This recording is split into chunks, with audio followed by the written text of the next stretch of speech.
CA foundation के exam में हम सभी लोगों को पास होना है और यहां पर इकोनॉमिक्स में एक एक नंबर आप लोग के लिए बहुत ज्यादा इंपॉर्टेंट है। इसलिए आपका भैया यहां पर एक बहुत ही इंपॉर्टेंट वीडियो लाए हैं, that is name of famous economist. इसके ऊपर भाई साहब आपको क्वेश्चन आए के बहुत ज्यादा चांसेस हैं, इसलिए मैं यहां पर आपको एक एक चीज यहां पर कवर करवाने वाला हूं ताकि एग्जाम में एक नंबर भी कट डाउन ना हो। तो सारे बच्चे मेरी इस वीडियो को जल्दी से 2x पर भी देख सकते हो, 1.5 पर भी देख सकते हो, ताकि तुम्हारा टाइम भी सेव हो और जल्दी सब कुछ याद हो जाए। ठीक है, बाकी ट्रिक्स तो मैं तुमको बताऊंगा कैसे याद करना है। तो चलो जल्दी से स्टार्ट कर रहे हैं वीडियो को लाइक कर दो जल्दी से जाके।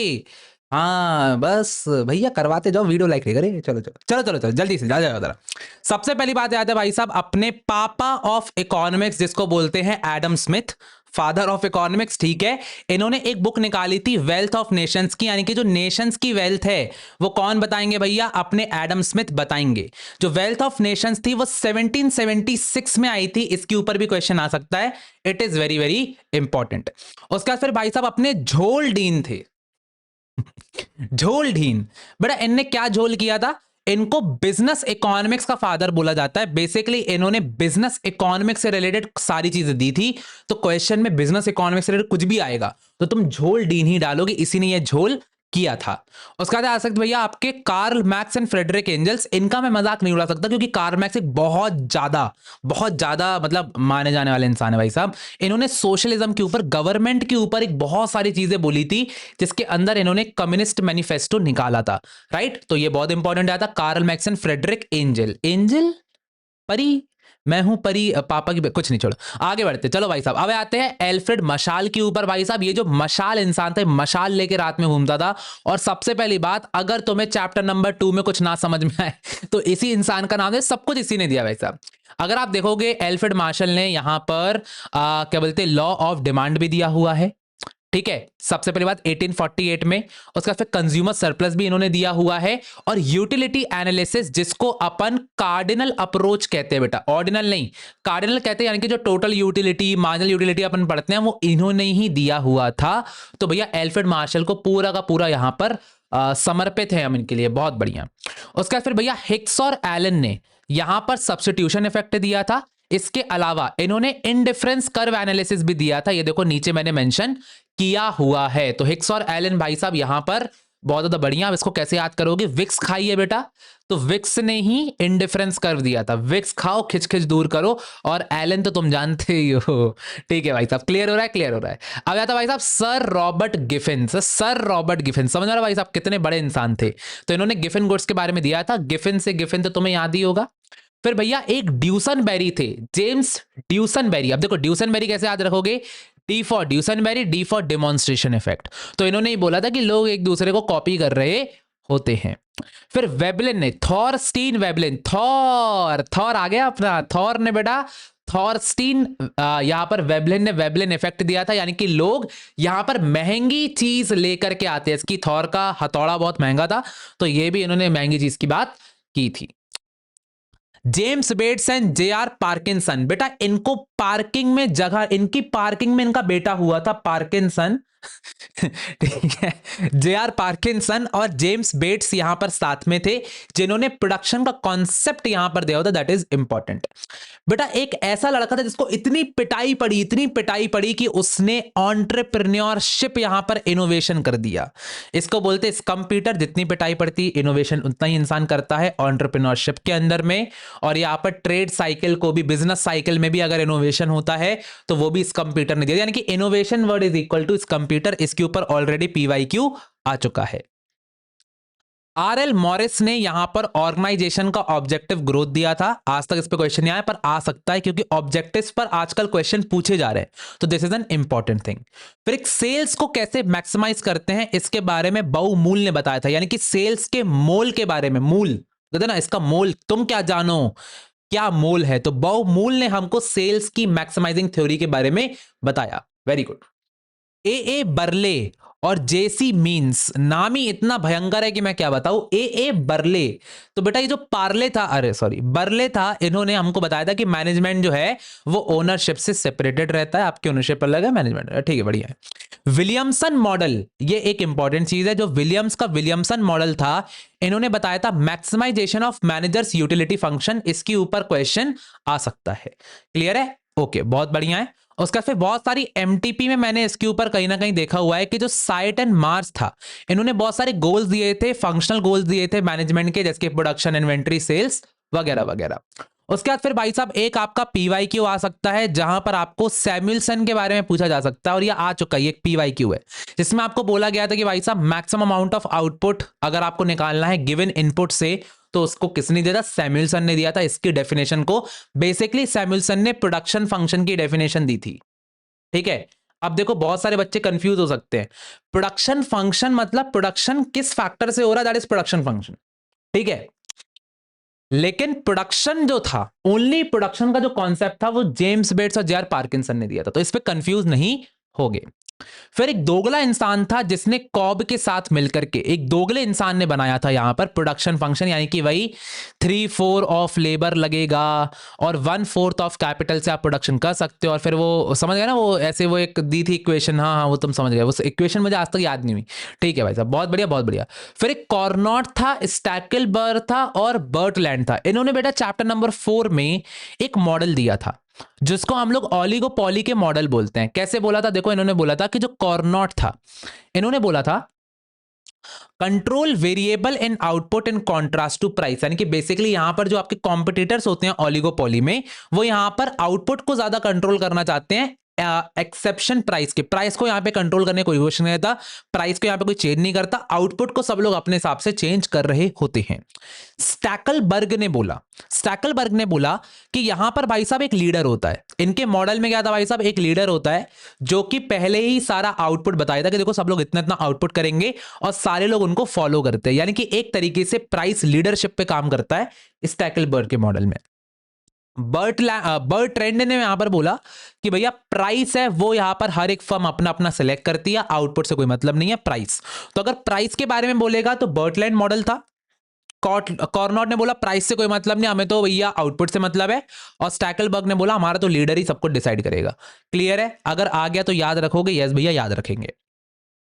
स्वीजी मॉडल, अब पॉल ए स्वीजी नाम था इनका पूरा, पॉल ए स्वीजी, पॉल हाँ ठीक है, पॉल ए स्वीजी मॉडल था भाई साहब। इन्होंने किंग डिमांड कर्व दिया था, ये तो आपको पता ही होगा, इसके ऊपर क्वेश्चन भी आ चुका है। उसका फिर जॉन माइनार्ड कीन्स, इनका नाम बहुत फेमस है भाई साहब, चाबी बनाने वाला अपना इंसान। तो बेटा स्विगी के बाद चाबी बनाने वाला आ जाता है, जो चाबी बनाने वाला अपना कीन्स था। इसके कैसे इनको याद करोगे, देखो जब भी आपको डिमांड वर्ड दिख जाए, जब भी आपको एक्सपेंडिचर वर्ड दिख जाए, आप हमेशा जॉन माइनार्ड कीन्स पर ही टिक लगाओगे, इन्हीं का नाम आएगा। ठीक है, इन्होंने ही यहां पर किया था। इस पर मैं एक और चीज अभी बता देता हूं, इन्होंने ही लिक्विडिटी प्रेफरेंस थ्योरी दिया था, तो ये चीज भी आप लोग थोड़ा सा ध्यान रखेंगे। उसके बाद फिर भाई साहब बिजनेस साइकिल में अपना एक बहुत ही हॉटी बंदा जाता है जिसका नाम जाता है भाई साहब हॉट्रे, और उन्होंने बोला था कि ट्रेड साइकिल एक मॉनेटरी फिनोमेना है। जय भाई साहब, जय भाई साहब। फिर मेरा सबसे प्यारा, मेरा दुल्लारा यहां पर आ जाता है पिग्गू। पहली बात तो पिग्गू ने एक बहुत ही इंपॉर्टेंट चीज करी थी, मैं यहां पर एड ऑन कर देता हूं, दैट इज इसने डिग्री ऑफ प्राइस डिस्क्रिमिनेशन दिया हुआ था, ये चीज ऐड ऑन कर लो भाई साहब। ठीक है, पहली बात। सेकंड बात हो जाती है कि इन्होंने ऑप्टिमिज्म और पेसिमिज्म के बारे में बात करी थी कि भैया ऑप्टिमिज्म भी होता है, पेसिमिज्म भी होता है, इसके हिसाब से बिजनेस साइकिल चल रही होती है। फिर ये चैप्टर नंबर 7 में आया और इन्होंने बोल दिया कि एक टैक्स लगता है जिसको मैं बोलता हूं पिगुवियन टैक्स, जो कि एक तरीके से नेगेटिव एक्सटर्नलिटी को खत्म करने के लिए लगता है। That is your important thing. Clear हो रहा है भाई साहब, बिल्कुल बढ़िया है। फिर भैया अपना एक निकोलास कार्लडोर था जिसने कॉबवेब थ्योरी दिया था, बस इतना भी याद कर लोगे तो बहुत बढ़िया। कार्लडोर, काले दरवाजों के अंदर, वेब यानी कि मकड़ी का जाला, तो मकड़ी का जाला दिया था निकोलास कार्ल डोर ने। क्लियर है भाई साहब, बहुत बढ़िया बहुत बढ़िया। फिर आता है Simon Kuznets and Richard stone. ये तो भाई साहब बहुत बार आ चुके हैं, अभी सितंबर 25 में इनका नाम आ गया था। इन दोनों बंदों ने चैप्टर नंबर 6 में नेशनल इनकम अकाउंटिंग को यहाँ पे निकाला था कि कैसे अकाउंटिंग वगैरह कर रहे होते हैं, और ये लोग नोबेल प्राइज विनर्स भी थे, तो बढ़िया बात है भाई साहब। फिर आते भाई साहब जॉन माइनार्ड कीन्स, इन्होंने general theory of employment interest and money निकाला था, तो वही भाई साहब बहुत ही फेमस किताब है, 1936 में निकाला था। That is also an important thing. Clear हो रहा है भाई साहब, क्लियर हो रहा है। उसके बाद फिर आता आपका एडम स्मिथ, फिर से आ गए। हाँ, एडम स्मिथ ने पब्लिक फाइनेंस के चैप्टर में थोड़ा सा फ्री मार्केट्स और मिनिमल गवर्नमेंट एक्टिविटी के बारे में बात किया था, ठीक है, तो इसको भी आप ऊपर ही ऐड ऑन कर सकते हो। कुछ ऐसे इकोनॉमिस्ट हैं जो कि हर चैप्टर में बार बार रिपीट हो जाते हैं, इसलिए मैंने उनको अलग से ही लिखा है। रिचर्ड मसग्रेव जाता है, जिन्होंने 3 ब्रांच टेक्सोनॉमी दिया था 1959 में, ये एक बहुत ही इंपॉर्टेंट चीज हो जाती है। क्लियर है भाई साहब, क्लियर है। फिर से पॉल सैमुअल्सन आ जाते हैं, जिन्होंने कलेक्टिव कंजम्पशन गुड के बारे में बोला, तो सैमुअल्सन ने भाई साहब प्रोडक्शन फंक्शन भी करा, फिर यहां पर आकर के भाई साहब ये वाला खेल भी खत्म कर दिया, that is collective consumption good, और पब्लिक एक्सपेंडिचर को 1954 में एक्सप्लेन किया हुआ था। ये भी आ चुका है शायद क्वेश्चन एग्जाम में, तो ये चीज इंपॉर्टेंट है। उसके बाद फिर भाई साहब आपके जॉर्ज एकरलोफ ने एसिमेट्रिक इंफॉर्मेशन और लेमेंस प्रॉब्लम के बारे में बताया था। ए वर्ड भूल गए, एसिमेट्रिक लेमेंस प्रॉब्लम को समझाया था जॉर्ज एकरलोफ ने। उसके बाद फिर भाई साहब आपके फिशर हो जाते हैं। फिशर ने यहाँ पर चैप्टर नंबर 8 में क्लासिकल अप्रोच दिया था, जिसको हम लोग क्वांटिटी थ्योरी ऑफ मनी कहते हैं, परचेजिंग पावर ऑफ मनी 1911। ये एक बहुत ही इंपॉर्टेंट चीज है जो कि फिशर ने यहाँ पर दिया हुआ था। उसके बाद फिर भाई साहब 5 ऐसे इकोनॉमिस्ट थे जिनको कोई काम नहीं था, चाय बिस्किट खा रहे थे, और चाय बिस्किट खाते खाते इन लोगों ने एल्फ्रेड मार्शल, एसी पिग्गो, रॉबर्टसन और कीन्स ने मिलकर के कैम्ब्रिज अप्रोच बना दिया। मतलब हर जगह आना है भाई साहब, इनको हर जगह यहां पर आकर के खेल खत्म करना है। और कीन्स तो रुके भी नहीं, चाबी बनाने वाले ने बोला कि मैं तो अब लिक्विडिटी प्रेफरेंस थ्योरी बनाऊंगा, जिसके ऊपर क्वेश्चन आ चुका है। उसके बाद फिर भैया बाउमूल फिर से आ गया तोबिन के साथ मिलकर के, और इन्होंने बोली इन्वेंटरी थ्रियोटिक अप्रोच, जिसको रियल कैश बैलेंस अप्रोच भी बोलते हैं। और फिर फ्राइडमैन ने भी अपनी थ्योरी दी थी, फ्राइडमैन ने ही फिर से अपनी एक फ्राइडमैन अप्रोच दिया था। So this is very very important. Clear है भाई साहब, बढ़िया है, बढ़िया। फ्राइडमैन की थ्योरी भी सही थी। जेम्स टॉबिन ने डिमांड फॉर मनी को एक्सप्लेन किया था, ये चीज ध्यान रखना। इनने अवर्जन ऑफ रिस्क के बारे में भी बताया हुआ था, सो ये चीज भी इंपॉर्टेंट हो जाती है। मिल्टन फ्राइडमैन और एना शॉर्ट्स ने भाई साहब, ये जो मिल्टन वाला बंदा ये रुका नहीं, इसने एना शॉर्ट्स के साथ मिलकर के, इसको क्या प्रोनाउंस करते हैं मुझे ऐसा समझ में आया, एक मनी मल्टीप्लायर की अप्रोच, यानी कि अपना जो मनी मल्टीप्लायर अपन पढ़ते हैं उसकी अप्रोच 1963 में दी हुई थी। फिर देखो भाई साहब चैप्टर नंबर 10 आया और 9 आया, और एडम स्मिथ वहां पर भी पहुंच गए। मतलब हर जगह आना है बंदे को लाइन में। तो लाइमलाइट पर आकर के बोला कि भैया इंटरनेशनल ट्रेड में एब्सोल्यूट कॉस्ट एडवांटेज थ्योरी अपने एडम बाबा ने ही दी थी, लेकिन उसको क्रॉस करके, क्योंकि इन्होंने बोला था कि भाई साहब 2 कंट्रीज में तभी ट्रेड हो सकता है जब दोनों के पास कुछ एडवांटेज हो। इस बात को क्रॉस कर दिया डेविड रिकार्डो ने, और डेविड रिकार्डो ने बोला नहीं भाई साहब यहां पर एक कंपैरेटिव एडवांटेज थ्योरी आती है, that is important. Douglas Irwin ने, अच्छा इसने पता एक और चीज बोली थी कि लैंड के पास इनडिस्ट्रक्टिबल पावर होती है, ठीक है, किसने बोली थी? डेविड रिकार्डो ने, ठीक है। ये आपको बोली थी चैप्टर नंबर 3 में, unit number 1 chapter number 3, land के जो फैक्टर्स ऑफ प्रोडक्शन है उसमें लैंड के पास इनडिस्ट्रक्टिबल पावर थी, लैंड को कोई खत्म नहीं कर सकता। ये किसने बोला? डेविड रिकार्डो ने। फिर डॉगलास इरविन ने बोला था कि भाई साहब गुड न्यूज है कंपैरेटिव एडवांटेज की 2009 में। हेक्चर और ओलिन थ्योरी ने बोला था कि हेक्चर ओलिन ट्रेड ऑफ थ्योरी होती है, that is very very important, ये तो आपको पता ही होना चाहिए। उसका फिर पॉल क्रगमैन ने आपको न्यू ट्रेड थ्योरी दिया था, और इनको एक नोबेल प्राइज भी मिला हुआ था। लास्टली भाई साहब मैं यहां पर आ जाता हूं चैप्टर नंबर 10 में, जिसमें आपके कौटिल्य चाणक्य ने अर्थशास्त्र निकाला हुआ था, वेरी वेरी इंपॉर्टेंट है। और फिर आगे चंद्रगुप्त मौर्य ने को कंटिन्यू किया था, पर निकाला तो चाणक्य ने था। नेहरूवियन मॉडल में हम पब्लिक सेक्टर को आगे पहुंचाएंगे, नेहरू जी ने बोला था। और फिर गांधी जी का भी एक मॉडल था, गांधी जी की एक फिलॉसफी थी कि हम स्मॉल स्केल इंडस्ट्रीज पर फोकस करेंगे, ठीक है, क्योंकि वो खुद चरखा चलाते थे, तो उन्होंने सोचा कि चलो भाई साहब सबको यहां पर स्मॉल स्केल इंडस्ट्री पर फोकस करना चाहिए। रॉबिन्सन भैया चोरी करने वाला हुसैन तेरा तौबा तौबा वाला, और नहीं, रॉबिन्सन ने बेटा चोरी करी थी। उसने चोरी क्यों करी थी? चोरी इसलिए करी थी क्योंकि उसके घर में कमी थी, ठीक है, स्कैरसिटी थी, तो स्कैरसिटी से रिलेटेड रॉबिन्स था। और नरसिम्हा कम्युनिटी जो थी उसने 1991 में बैंकिंग सेक्टर रिफॉर्म्स वगैरह किए थे। नरसिम्हा कम्युनिटी ओवरऑल बहुत ज़्यादा इंपॉर्टेंट है, तो वो चीज़ भी हमने यहाँ पर ऐड ऑन कर दिया है। सो यहाँ पर भाई साहब आपका पूरा का पूरा चीज़ें मैंने कवर करा दी है। सारे इकोनॉमिस्ट यहाँ पे कवर करा दिए हैं। आप इस वीडियो को एक बार 2x पर देख लेना, एग्जाम के सुबह सुबह एक बार देख लेना। बाकी आप लोगों को इसके बाद मेरी मैराथन में आ जाना है, जो कि इस टाइम पर लाइव होने वाली होंगी या फिर चल रही होंगी। ठीक है भाई साहब, तो ये मैराथन आप लोग कर लेना। जहां पर मेरी माइक्रो की मैराथन अगर आपने कर लिया तो बढ़िया है। मैक्रो की मैराथन होने वाली है भाई साहब 23 जनवरी को। यस, और ये 22 जनवरी की शाम को मैथ्स एग्जाम के बाद हो चुकी होगी।